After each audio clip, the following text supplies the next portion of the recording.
안녕하십니까.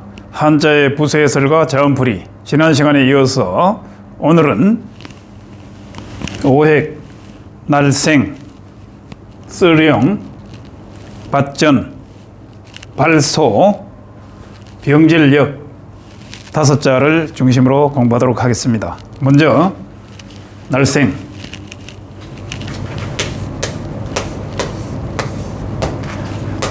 날생부. 이 날생자는 식물이 땅 위로 이렇게 나와서 자라는 그 모양을 본뜬 글자인데, 두 가지로 우리가 풀이를 해볼 수가 있습니다. 첫째 하나는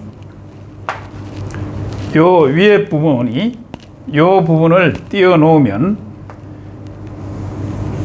싹이 난다. 요 싹날철 더하기 나머지 부분이 이 흑토자가 있는데, 흑토, 이것을 다시 표현을 하면은 땅 위에, 땅 표시는 이렇게 하죠. 땅 위에 싹이 났다, 이렇게 표시할 수가 있는데, 이것을 다시 변형을 시키면 이와 같이 땅 위에 싹이 난 모양으로 이와 같이 표시할 수가 있어요. 그래서 상형 문자이다.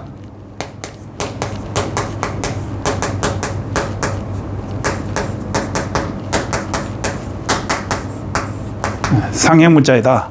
이와 같이 우리가 공부할 수 있고, 그 다음에 두 번째로 달리 또 표현을 해보면, 요 윗부분을 사람인으로 보면은 더하기 나머지 이 흑토, 흑토자가 있죠. 흑토. 그러면 이것을 다시 표현을 하면 땅 위에 사람이 있다, 이런 모양이 되겠죠. 땅 위에 사람이 있다. 그러면은 이 식물로 표현할 수도 있고, 또 사람도 고성동물이니까 동물로 표현할 수 있다고 한다면, 이와 같이 식물과 동물로 표현할 수가 있다. 그래서 식물,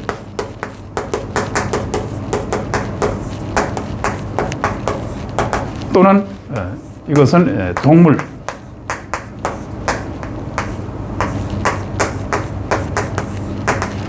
따라서 이 날생자는 상형 문자이면서 동식물을 동시에 표현한 글자이다.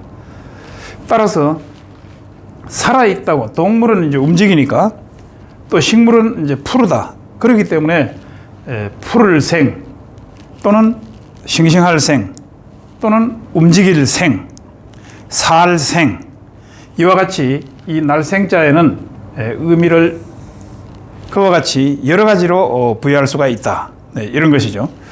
그래서 이 날생자를 우리가 이해를 하고 나면 거기 이 날생부에 해당되는 글자들을 금방 우리가 이해할 수 있다. 이런 것이죠. 그런데 이와 같이 이 식물이든 동물이든 이와 같이 그 태어난 것은, 그것을 생자라고 하죠. 태어난 것. 이것은 반드시 이 생자필멸이다. 반드시 멸한다. 이런 얘기죠.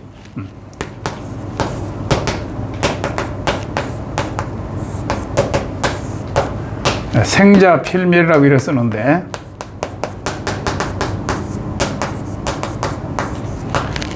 날생, 놈자, 또는 반드시 멸할 멸, 또는 뭐 사라질 멸.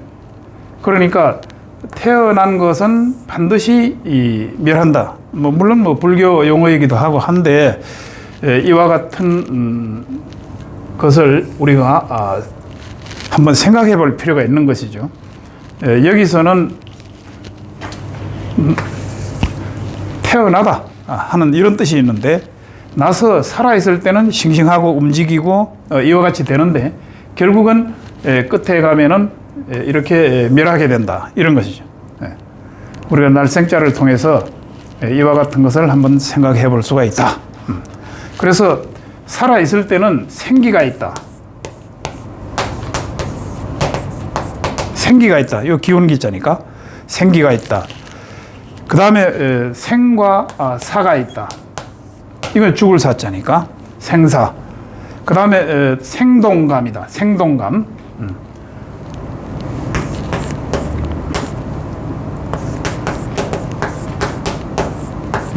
생동한다. 생기가 있다. 생사. 이와 같이 이 생자를 형태소로 하는 우리가 사용하는 용어는 무수히 많다. 이렇게 볼 수가 있겠죠. 그 다음에 이제 뭐 나을 산자도 있고, 나을 산. 그 외에도 많이 있다. 이렇게 우리가 볼 수가 있습니다. 다만 이 날생자를 이와 같이 식물과 또는 동물 또는 풀과 이런 거 초목 또는 뭐 사람 이런 식으로 두 가지로 이렇게 분류해서 이 자원을 풀이할 수 있다면 그 외에 관련 한자는 얼마든지 이해하기가 쉽다. 이렇게 볼 수가 있어요. 그 다음 두 번째, 쓸용.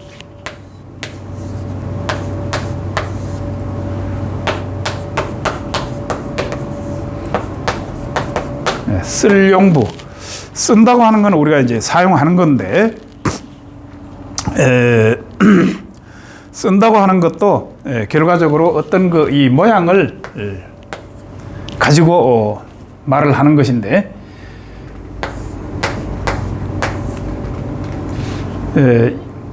이와 같은 그 모양에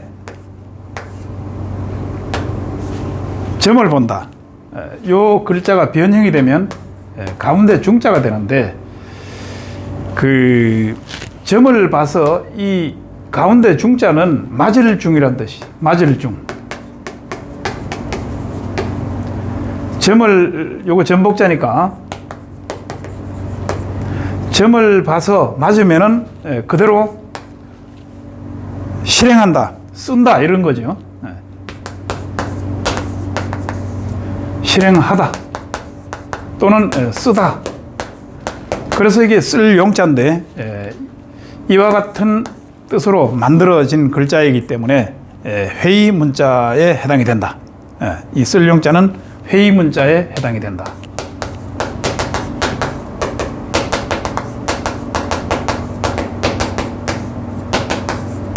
회의 문자란 뜻과 뜻이 같은 것을, 이 뜻과 뜻이 같은 것을 모아서 새로운 글자를 만든 것, 이것을 회의 문자라고 하지요. 그래서 이것이 이제 쓸 용자인데, 이러한 풀이가 하나 가능하고, 그 다음에 또 하나는 이와 같은 그 사다리 모양, 이것을 실흥이라고 하는데, 실흥. 지금으로 따지면은 이제 선반과 같은 역할을 하는 것인데, 그 위에 이와 같은 고리로 물건을 올리거나 내리거나 한다. 세탁소에서 이렇게 옷을 걸었다가 벗기고 할 때 높은 곳, 또는 물품을 위에 얹거나 이렇게 하기 때문에 이 두 자를 합치면은 이와 같은 모양이 된다. 쓴다는 거예요, 결국은. 그래서 이 두 가지로 풀이가 가능한데, 결과적으로 쓴다, 사용한다 이런 뜻을 가지고 있기 때문에 이와 같은 모양으로 만들어진 것이 소구리. 시골에 가면은 이제 이 소 여물 같은 것을 이렇게 담고 또 일상생활에 편리하게 사용하는 이와 같은 그 기구가 있는데, 그것을 쓴다 이런 얘기가 되는 거죠. 사용한다 이런 뜻을 가지고 있다. 그 다음에 이제 뭐 길용자라든지, 그 다음에 클보 또는 남자 미칭보,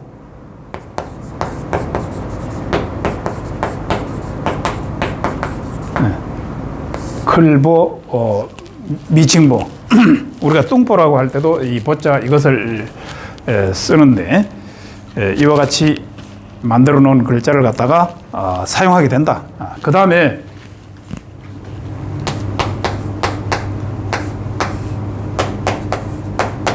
술의 차자에 클보자가 더하기가 되면 덕밤나무보가 된다.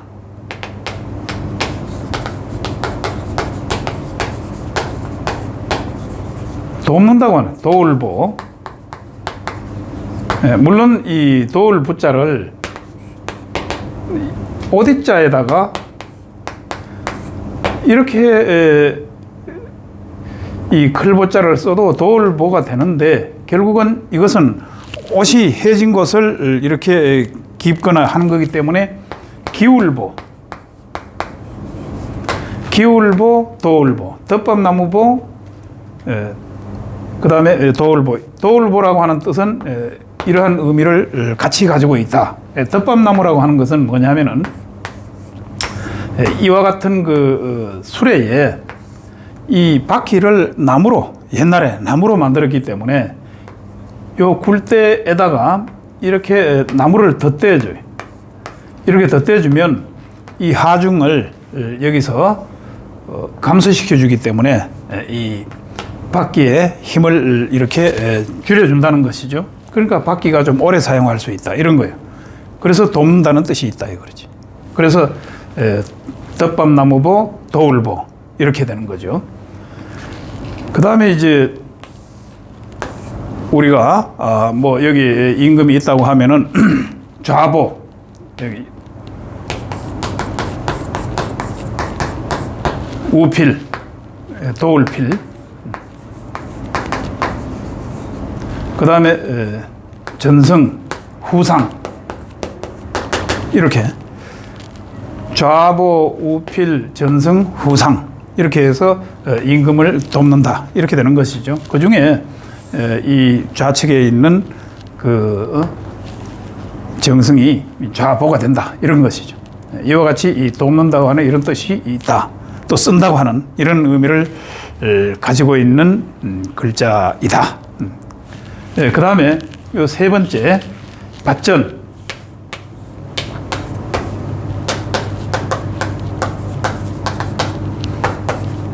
이 밭전 부수는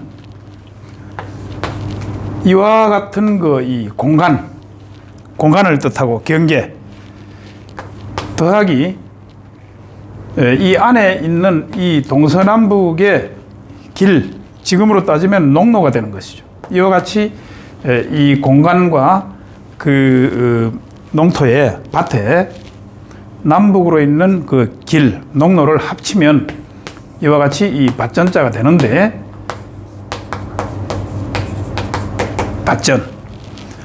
기본적으로 밭이라고 하는 뜻이 있지만 그 다음에 사냥한다 하는 사냥이라고 하는 뜻이 있어요. 사냥. 사냥전이다. 이런 것이죠. 그래서 사냥전자는 사냥을 하려면은 밭에서 뭐 이렇게 때려야 되니까 때려 잡아야 되기 때문에 이게 칠복자를 더하게 해서 이것이 이 사냥전자가 이렇게 정체가 되었다. 이렇게 보는 거죠. 그래서 과거에 그 계절별로 우리가 사냥을 할 때 봄 사냥을 춘전이라고,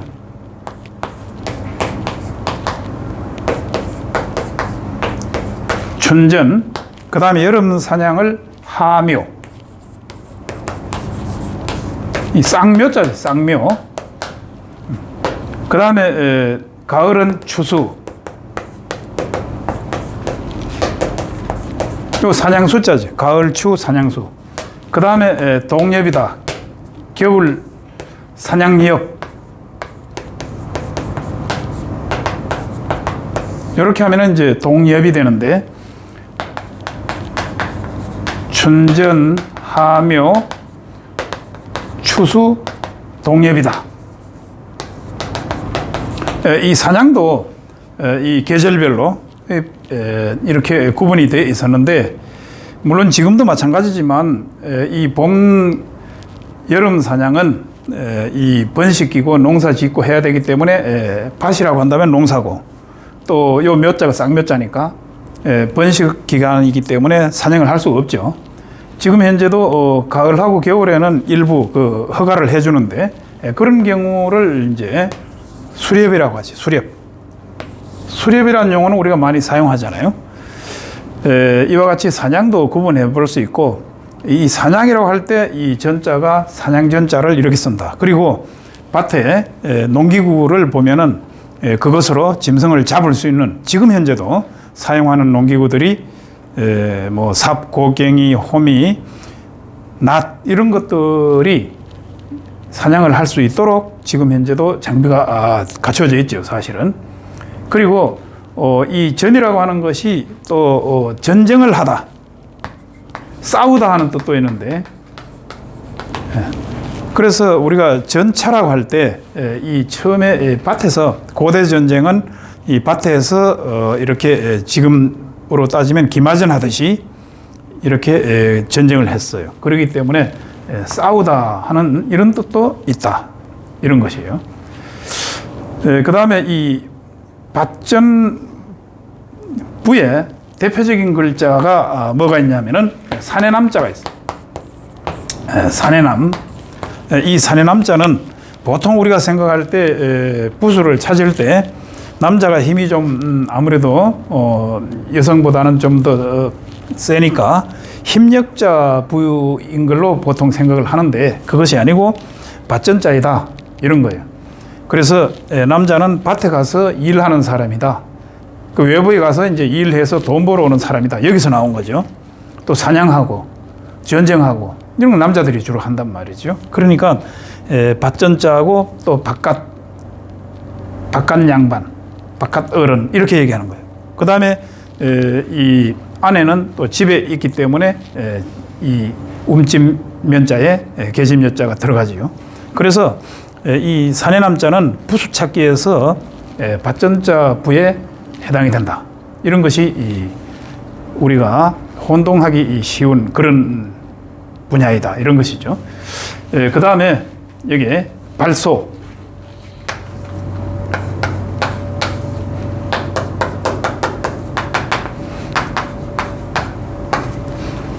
발소. 발이라고 하는 뜻인데, 물론 이것도 이제 발이라고 하는 것이 발족자가 있고, 그 다음에 조금 더 밑으로 내려오면은 발소가 있고, 또 조금 더 밑으로 더 내려가면 발지자가 있어요.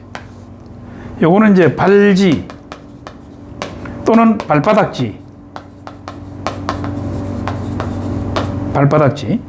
그리고 이 발바닥보다가 조금 더 올라가면 복숭아 뼈 있는 데까지 올라가면 이것이 발소자다야. 그 다음에 무릎뼈까지 올라가면 이거는 발족자다, 이런 것이죠. 그러니까 우리 이 모양을 조금씩 변화시켜 가면서 생각해 보면 이 한자가 금방 머릿속에 들어오죠. 그렇기 때문에 상형문자이다. 모양을 본뜬 글자니까.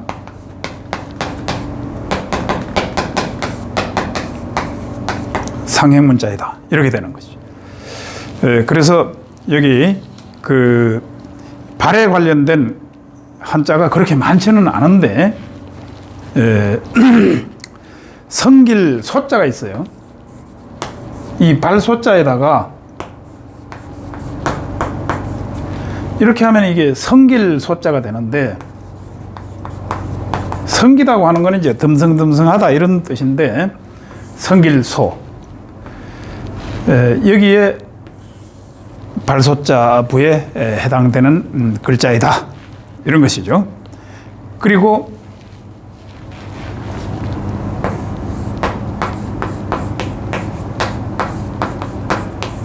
의심할 의. 조금 글자가 복잡하긴 한데, 요거는 이제 의심할 의자인데,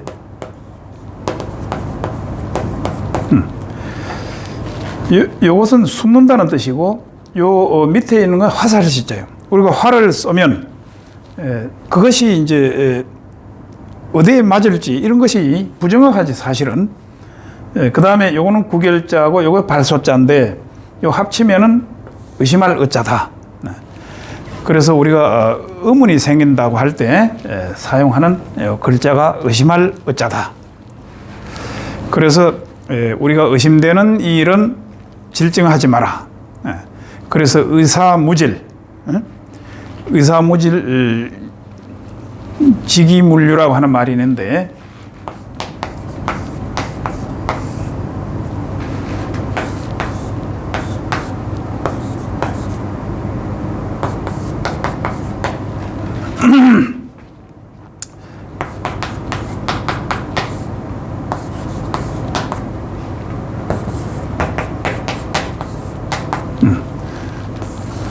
여기 의심되는 일은 질증하지 마라. 그냥 곧게 자기 나름대로 계집만 하고 바르게 말만 하고 그 상태를 유지만 해야지 의심되는 것을 자기가 이것이라고 얘기를 해버리면 나중에 문제가 되죠. 이 말이 나온 거는 옛날에 이 공자의 제자 중에 제여라고 하는 사람이 있어요. 제여. 잠을 노나라에서 잠을 이렇게 낮잠을 잘 자는 제여라고 하는 친구에게 질문을 하니까 그 질문한 내용이 이제 하나라, 음나라, 주나라 때 그 나라를 그 상징하는 나무가 있었어요. 하나라는 예를 들면 뭐 소나무, 그 다음에 이제 그 은나라는 잣나무, 그 다음에 주나라는 밤나무를 이렇게 나라를 상징하는 나무로 이렇게 했는데 왜 주나라는 밤나무를 했느냐 이렇게 질문을 하니까 백성들을 전율을 이렇게 주기 위해서 그렇다. 백성들을 통치를 위해서 이제 그렇다. 이렇게 확실하지 않은 것을 얘기를 했어요. 그래서 확실하지 않으면은 얘기하지 마라 하는 데서 이 말이 나온 것이죠. 그래서 의사무질, 직이물류라고 하는 말도 있다는 거. 이때 이 의자가 의심할 의자예요. 그러니까 의심되는 일은 일사 어떤 그 질증하지 마라. 자기가 알고 있는 데까지만 얘기를 해라. 이런 얘기가 되겠죠. 그 다음에 여기에 병질역.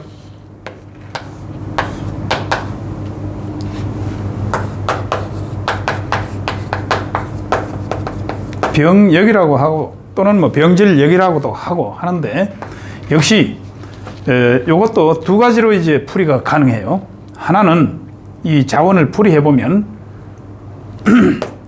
이 을동 그리고 이 오른쪽에 있는 돌집음 이렇게 되는 거죠. 이게 이제 얼음이고 이게 돌집인데 사람이 그 사는 어떤 가정집 그런 집이 아니고 사무실이라든지 어떤 창고라든지 이런 것을 뜻하는 거죠. 그래서 이 두 자를 합치면 이와 같이 병질역자가 되는데 병질역, 병들역 이렇게 되는 거예요, 사실은.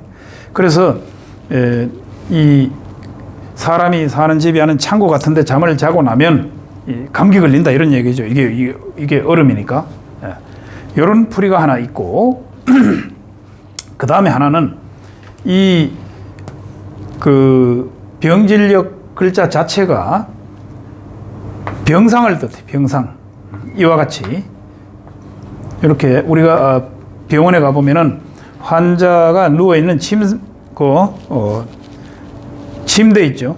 여기 이제 사람이 이렇게 만약에 누워있다면 요 부분을 본뜬 글자이다. 여기 이걸 돌려서 높이고 낮추고 하잖아요. 그래서 이것을 세우면은 이와 같은 모양이 된다. 결국은 병상을 뜻하는 거기 때문에 병상을 뜻하니까 병질역자다. 이와 같은 모양을 본뜬 글자이기 때문에 상형문자이다.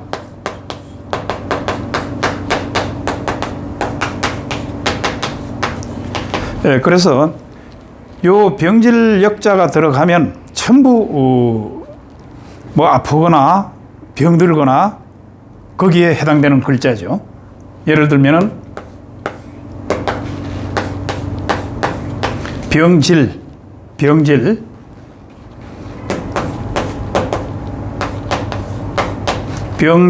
병들병 이렇게 되는 거죠. 병들병. 그래서 이와 같이 요게 이제 병질자니까 요거는 병들병자고 병병. 자, 우리가 이 연결을 하면 질병이 되죠. 질병. 질병은 되는데 병질이라고 하는 용어는 이건 없다 이거야. 그래서 왜 그러냐? 요 화살 시자가 있는데 이 화살로 이렇게 화살을 한 대 맞았어요. 그래서 이제 거기 상처가 생기면 거기에서 병이 이렇게 들어오기 때문에 이게 시작을 하는 거고, 그렇게 해서 균이 들어와서 병이 들었기 때문에, 물론 요건 이제 남역병자인데, 이 병질부 음자하고 합치면 병들병자가 돼요. 그래서 이와 같이 상처를 통해서 병균이 들어왔다. 이 순서가 이렇게 되겠죠. 그러니까 질병이라고 하는 말은 되지만은 병질이라고 하는 말은 이게 안 된다는 거죠. 그래서 이런 용어는 또 사용 자체도 이제 하지도 않고 되지도 않죠.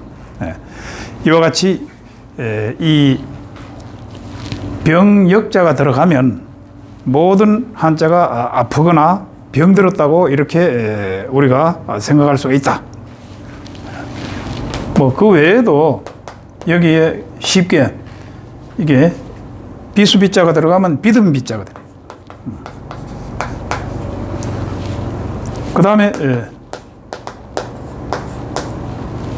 병역 뭐 이런 식으로 우리가 한자를 금방 부수를 이해하고 나면은 익힐 수가 있다. 이렇게 되는 것이죠. 그래서 오늘 이 오획 분야의 날생, 쓸용, 밭전, 발소, 병질역 또는 병역 또는 병질부음, 이와 같이 우리가 공부를 해 봤는데, 이 부수에 대한 그 풀이가 정확하게 우리가 이해를 하고 나면 거기 관련된 부의 한자는 쉽게 익힐 수가 있고 또 활용하는데도 큰 도움을 준다. 이렇게 볼 수가 있겠죠. 다음 시간에도 계속해서 오획에 대해서 공부할 수 있도록 하겠습니다.